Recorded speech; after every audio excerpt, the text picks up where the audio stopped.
Hello, everybody, and welcome to the New Flame Sports Podcast. And this is going to be an MLB World Series special. Now, we all know the World Series matchup is Braves Astros. Braves beating the Dodgers in what was it? 6 games, I believe.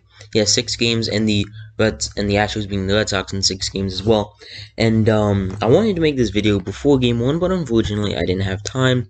So now, right before Game 3 tonight, let's recap the first 2 games. Game 1, Braves come out and win it 6-2.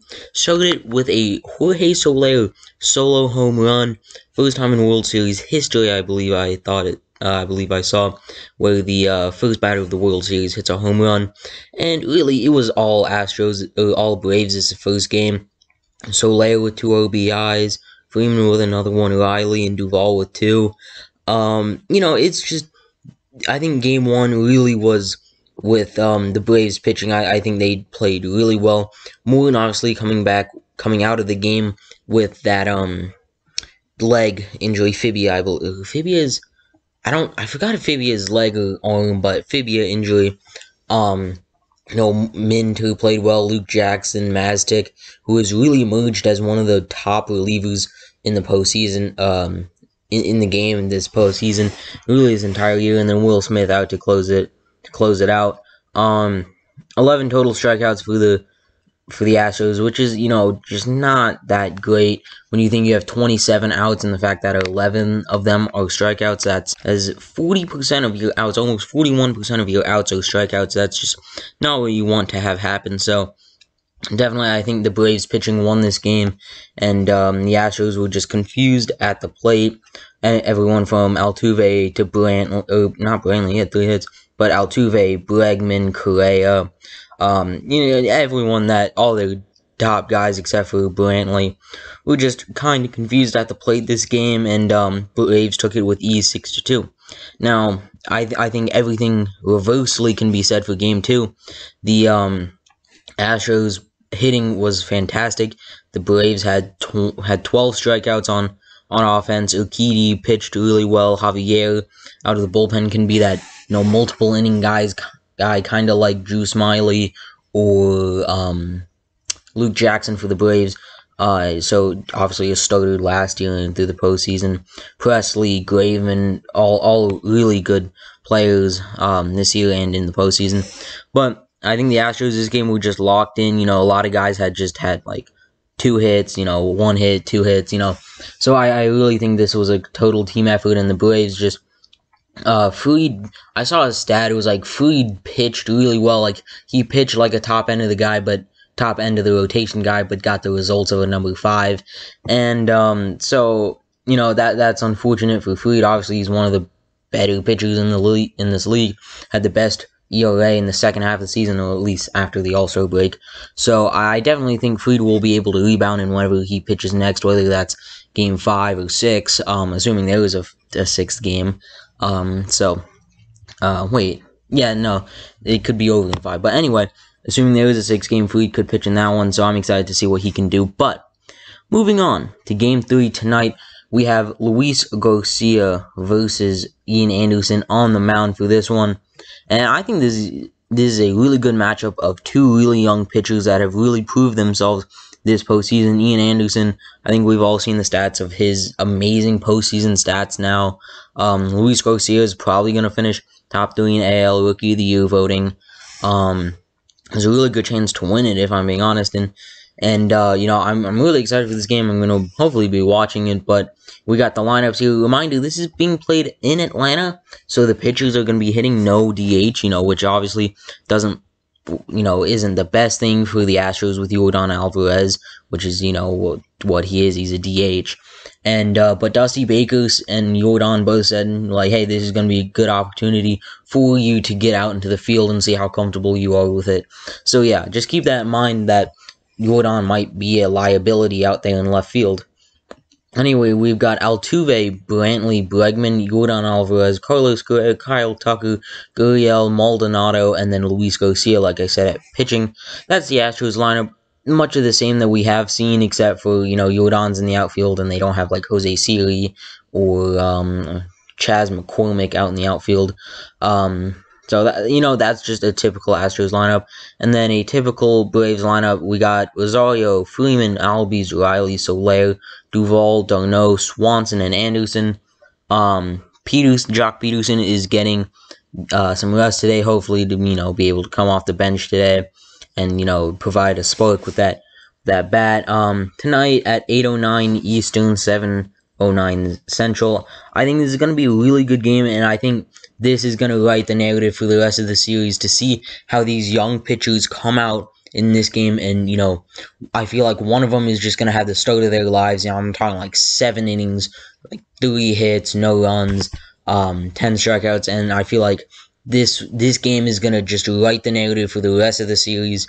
I think this is going to be a very pivotal, very important game, and I feel like whoever wins this game is going to have a really good chance at winning this entire thing, because you think not tomorrow, but the game after that, the rotation could reset, so we could see possibly Freed going out there in games 5 for the Braves, and then I'm trying to think who started game 1 for the Astros. Was it Valdez? So we could seeing Valdez start game 5 for the Astros, and I think this game 3 is, like I said, going to be really important. It's going to turn the tide for one team in this World Series, tied at 1-1, and saying that the Braves stole a win in Houston and now are coming back home to Atlanta, a city which hasn't seen the World Series since 1999. I think the fans are going to be really excited, really hype. I think it's going to be a great atmosphere. And the fact that the Braves stole a game in Houston, are now coming back to Atlanta, I could easily see them win 3 straight and taking the series against the Astros in 5 games.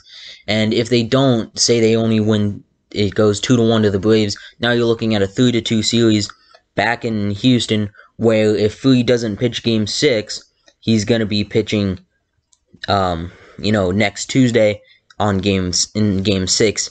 Like I said, that's if he doesn't pitch in game 5. So I definitely think these 3 games is going to make or break this series for one of the teams. But I'm really excited for this game. I'm definitely going to be watching it. And now some news on the awards. Moving on, for the awards, Gold Glove and Silver Sluggers have been announced to the finalists, and a lot of people are saying that Ty France got robbed of AL's Gold Glove at first base, and I would have to agree.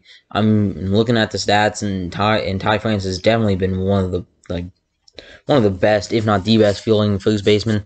Moved to first base, I think in May, after an injury or something like that. But the first base finalists are Gurriel, Olsen, and Walsh. And yes, Walsh is he's alright, but still, Ty France was really good. Other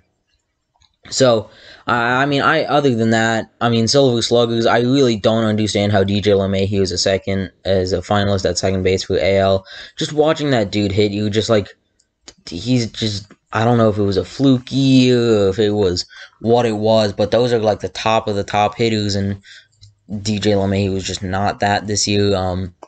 Trying to think of other, Gary Sanchez. I know I'm hoping on the Yankees, but I watch them every day, and I don't know why Gary Sanchez was a finalist for catcher, and then also the fact that Judge wasn't a finalist for Gold Glove. I'm sorry, who were the right field finalists for Gold Glove? Who were they? I think it was who was it? Renfroe, Tucker, and Gallo. So, you're telling me Aaron Judge wasn't a better defender than Hunter Renfroe?